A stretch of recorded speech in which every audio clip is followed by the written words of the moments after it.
Kamu tidak usah mempedulikan urusan yang bukan dalam kendali kamu, seperti uang, pekerjaan, keluarga, tubuh kamu, dan bahkan masa depan kamu. Hai semuanya, saya Herlambang. Selamat datang di podcast Bahagia ala Stoik. Di sini saya akan mengajarkan kamu untuk selalu bahagia dalam hidup, tentunya dengan cara-cara stoik. Prinsip hidup yang diajarkan oleh para filsuf seperti Seneca, Epictetus, Zeno, dan tentunya Marcus Aurelius 2000 tahun lalu yang masih sangat relate dan bisa diterapkan di zaman sekarang. Agar tidak ketinggalan setiap episodenya, jangan lupa follow channel ini dan nyalakan loncengnya. Selamat mendengarkan. Di dalam episode ini, saya ingin menjelaskan kepada kamu atau mengobrol dengan kamu melanjutkan episode yang lalu tentang tugas manusia stoik. Seperti yang sudah saya jelaskan, Epictetus menuliskan dalam bukunya Discourses bahwa tugas manusia itu ada dua, memisahkan urusan yang bukan dalam kendali kamu dan urusan yang berada dalam kendali kamu. Atau urusan yang bisa kita kendalikan dan urusan yang tidak bisa kita kendalikan. Epictetus memiliki buku yang lain atau menulis buku yang lain yang berjudul Enchiridion. Enchiridion ini artinya adalah manual book kalau dalam bahasa Inggrisnya, atau buku panduan untuk hidup yang lebih bahagia gitu ya. Karena memang tujuan filosofi stoik itu adalah untuk memiliki hidup yang lebih bahagia atau joy. Dalam bahasa Inggrisnya itu joy.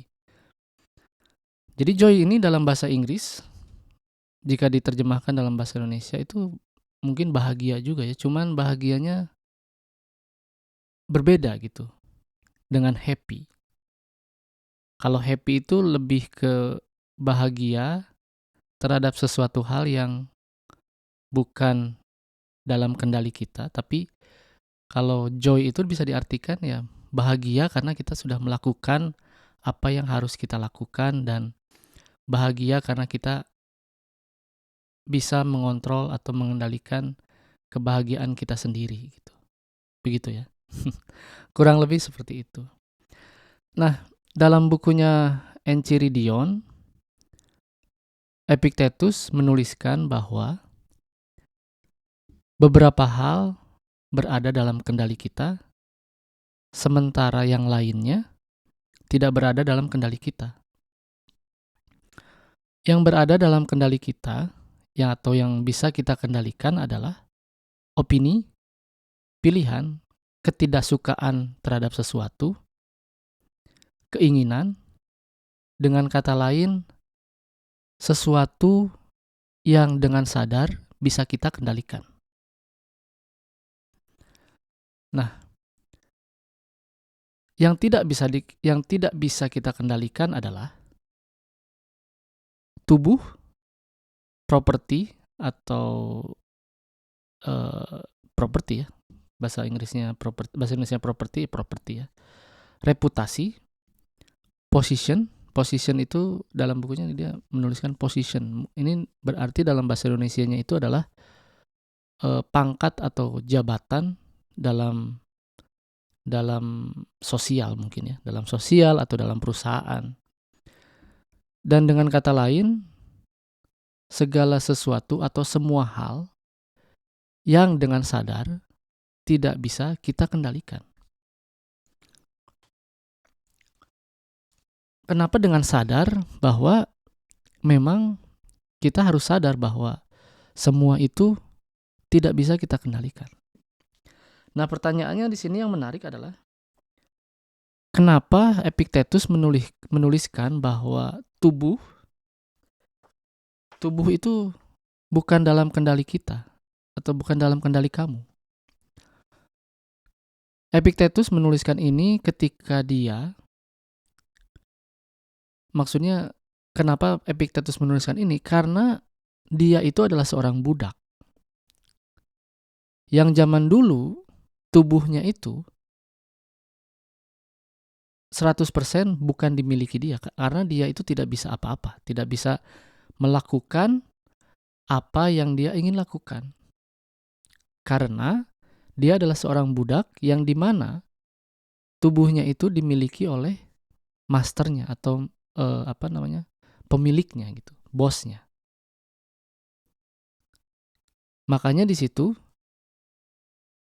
dituliskan bahwa tubuh kita atau tubuh kalian itu, tubuh saya, tubuh kamu itu bukan berada dalam kendali kita, kendali kamu, kendali saya gitu ya. Ketika kita melihat lebih dalam, bukan hanya Epictetus yang seorang budak yang tidak bisa mengendalikan tubuhnya, tetapi kita juga tidak bisa mengendalikan tubuhnya. Ketika kamu berolahraga setiap hari, makan makanan sehat setiap hari, lalu masih saja terserang virus,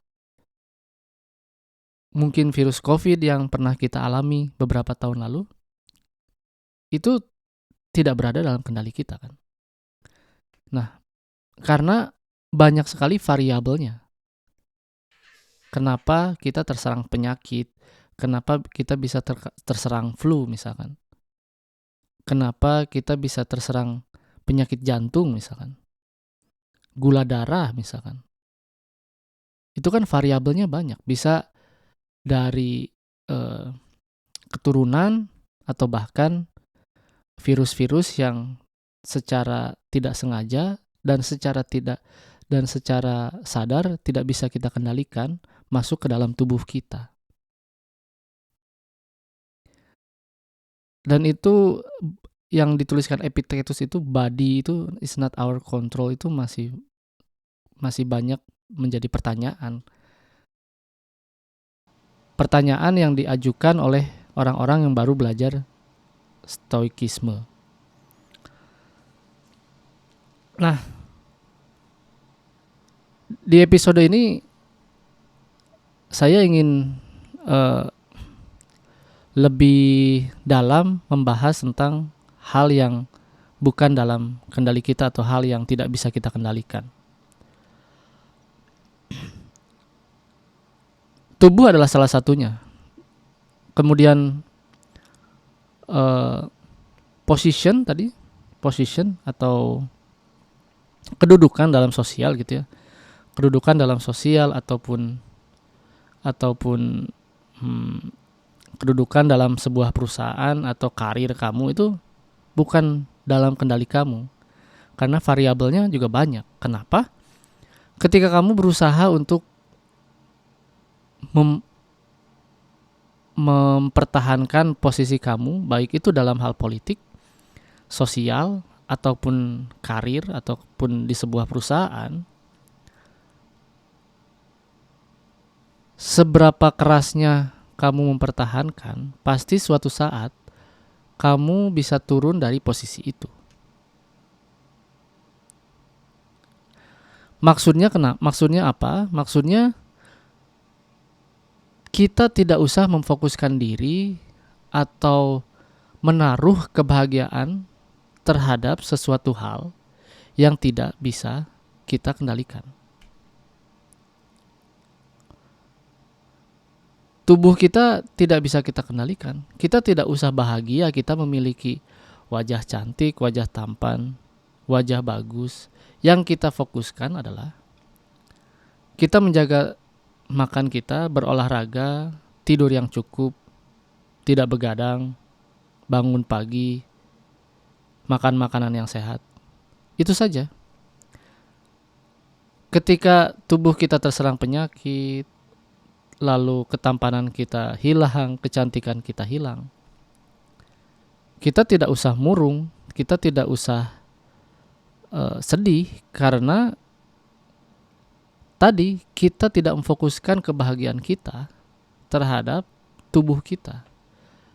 Begitu juga dengan posisi kita dalam sosial, dalam politik, di dalam pekerjaan, di dalam karir, di dalam perusahaan. Ketika kita bahagia mendapatkan sebuah posisi, dan ketika posisi itu hilang, posisi itu sudah tidak dianggap lagi sesuatu hal yang berharga di masyarakat, maka kamu akan merasa tidak bahagia.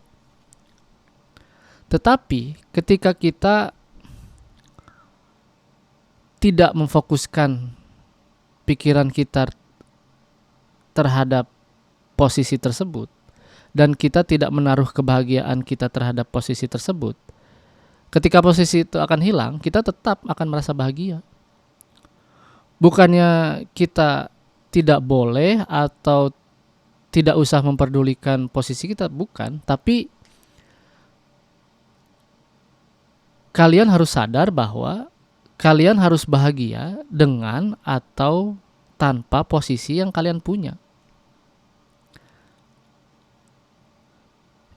Yang harus kamu lakukan ya cuman bekerja, melakukan hal yang baik, dan berpikir bahwa saya bahagia dengan atau tanpa posisi tersebut.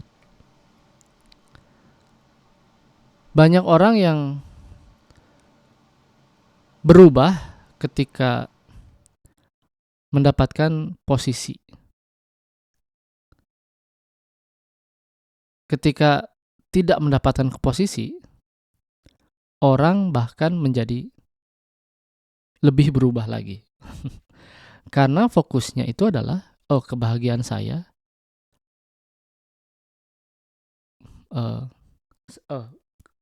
karena orang itu fokusnya adalah ketika mendapatkan posisi, saya akan bahagia. Begitu. Begitu juga sama pekerjaan gitu ya. Pekerjaan sama dengan uang. Ketika kita memfokuskan diri bahwa uang ini bisa membuat kita bahagia, uang itu suatu saat bisa hilang. Pekerjaan itu suatu saat bisa hilang, bahkan bisa hilang hari ini. Lalu apa yang harus kita fokuskan? Yang kita harus fokuskan adalah ya bekerja. Bangun pagi, berangkat bekerja, lakukan pekerjaan itu dengan baik, dan bahagia dengan apa yang sudah kamu lakukan di tempat kerja atau bekerja, cara kamu bekerja gitu. Cara kamu bekerja dengan baik. Itu yang harus kamu fokuskan. Ketika pekerjaan kamu hilang, ya kamu harus tetap bekerja. Karena kamu bahagia bukan karena pekerjaan kamu yang kamu miliki sekarang. Karena pada dasarnya manusia stoik itu harus bekerja untuk mengikuti keteraturan dunia ini gitu. Ada yang namanya connectedness. Jadi kita itu mau punya pekerjaan, mau tidak, kita tetap harus bekerja. Loh, kok tidak punya pekerjaan, kita tetap harus bekerja? Ya bekerja untuk mendapat posisi di sebuah perusahaan. Kan di zaman sekarang begitu ya. Artian bekerja itu mendapatkan posisi di suatu perusahaan. Baik itu security, baik itu office boy, baik itu manager, baik itu general manager ataupun apalah. Ketika pekerjaan atau posisi itu hilang, kita tetap harus bekerja. Bekerja dalam artian menggerakkan tubuh kita, melakukan hal-hal yang baik. mencari pekerjaan misalkan.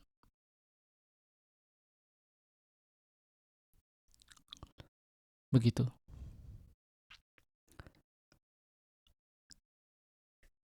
Ketika kita sudah memiliki pekerjaan, kita tidak usah memikirkan untuk mendapatkan uang yang lebih.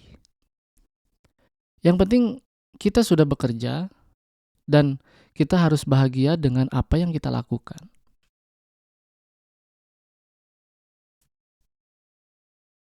Begitu.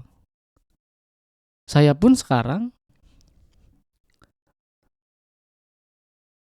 bekerja, melakukan pekerjaannya dengan baik, pulang juga saya bekerja untuk apa?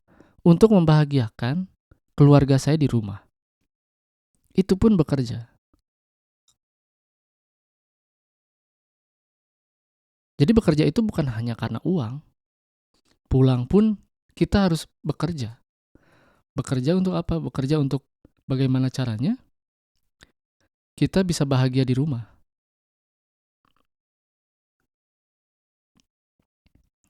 Karena apa? Karena dalam stoik pun orang yang kita cintai itu bukan dalam kendali kita. Yang dalam kendali kita itu bagaimana caranya kita tetap mencintai mereka, bagaimanapun sifat mereka, bagaimanapun kelakuan mereka. Yang kita lakukan hanya mencintai saja sudah. Begitu juga pekerjaan, yang kita lakukan hanya mencintai pekerjaan kita sudah. Ketika pekerjaan kita hilang, kita tetap harus bekerja untuk mencintai hal-hal yang lainnya.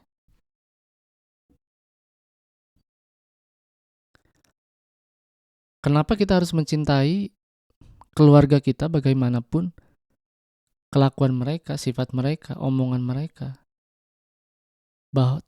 Karena sifat mereka, omongan mereka, pikiran mereka itu bukan urusan kita, urusan yang bukan bisa kita kendalikan, bukan. Yang bisa kita kendalikan itu adalah cinta kita terhadap mereka. Begitu. Jadi itu adalah contoh beberapa urusan yang tidak bisa kita kendalikan. Kenapa kamu harus tahu perihal urusan yang tidak bisa kita kendalikan? Karena kita hanya harus sebagai manusia stoik, tugas kita hanya memfokuskan kepada apa yang bisa kita lakukan. Nah, kebanyakan orang yang baru belajar stoik atau mendengar kata stoik itu tidak mempedulikan apa-apa, bukan. Stoik itu bukan tidak mempedulikan apa-apa, tapi tidak memfokuskan diri kita atau pikiran kita terhadap urusan yang tidak bisa kita kendalikan. Yang kita bisa kendalikan adalah berbuat baik, mencintai orang, mencintai sesuatu hal, dan mengendalikan pikiran kita semuanya.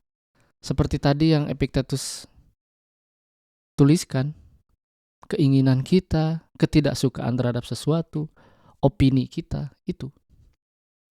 Kita fokuskan terhadap itu saja, karena itu tadi kita ingin bahagia kan? Ketika kamu ingin bahagia, kamu tidak usah memfokuskan diri kamu terhadap urusan yang tidak bisa kamu kendalikan. Begitu. Agar kamu tidak menghabiskan energi kamu untuk mencoba mengubah apa yang tidak bisa kamu ubah, apa yang tidak bisa kamu kendalikan. Kamu tidak bisa mengendalikan sifat pasangan kamu, tidak bisa. Yang bisa kamu kendalikan adalah rasa cinta kamu terhadap pasangan kamu. Ketika pasangan kamu pergi misalkan, pasangan kamu meninggalkan kamu tidak bisa mengubah itu. Kamu tidak bisa mengubah siapa yang dia cintai. yang kita bisa kendalikan adalah kesedihan kita. Kok gimana kesedihan bisa dikendalikan ketika seorang meninggalkan kita? Bisa, karena kesedihan itu berada dalam kendali kita. Berada dalam kendali kita.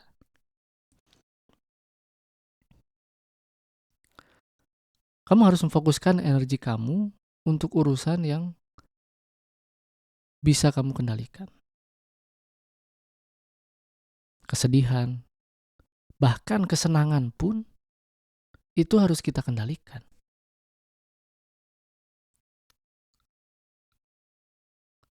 Pengalaman saya ketika saya merasa happy, saya happy kenapa ya?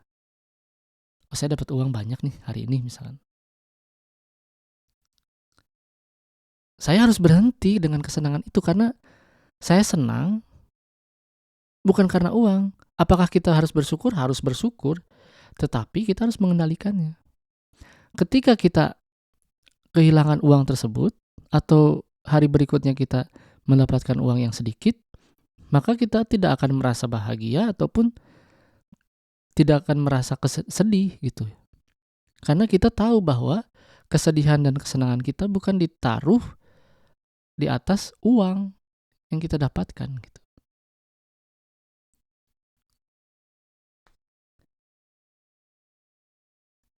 Begitu. Jadi semoga kamu bisa mendapatkan pencerahan di episode ini gitu, bahwa orang stoik itu tidak peduli dengan apa-apa, bukan. Kita itu sangat peduli dengan segala hal gitu. Tetapi caranya dengan cara memfokuskan pikiran kita. Fokus terhadap pikiran kita dan apa yang bisa kita lakukan. Jadi ketika kamu masih punya pertanyaan, kenapa orang yang kita kasih itu bukan dalam kendali kita, bagaimanapun kita mencintainya gitu ya, bukan berarti kita tidak harus mencintai. Bagaimanapun kita mencoba menjaga dia agar dia terus berada di samping kamu, itu suatu saat dia bisa pergi. Jadi yang kita bisa lakukan adalah mencintai dia dan merasa bahagia karena kita sudah mencintainya. Tidak usah kita merasa sedih bila dia tidak mencintai kita. Dan kita harus mencintai itu, harus merasa mencintai itu kepada semua hal. Kepada apa yang kamu kerjakan, kepada apa yang kamu lakukan, gitu ya. Oke? Saya akan masih banyak episode-episode yang lainnya yang sangat menarik bagi saya untuk saya bahas atau untuk saya jelaskan kepada kamu, obrolkan kepada kamu gitu ya. Demikian, saya rasa demikian episode ini. Jika kamu ada pertanyaan, kamu bisa tulis di email. Bisa tulis email ke heru28bdg@gmail.com dan kamu bisa follow Instagram saya di It's Just Herlambang.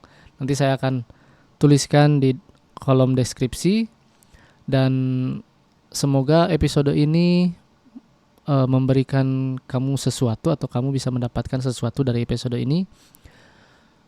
Selamat mendengarkan terima kasih telah mendengarkan episode ini dan selamat mendengarkan episode berikutnya.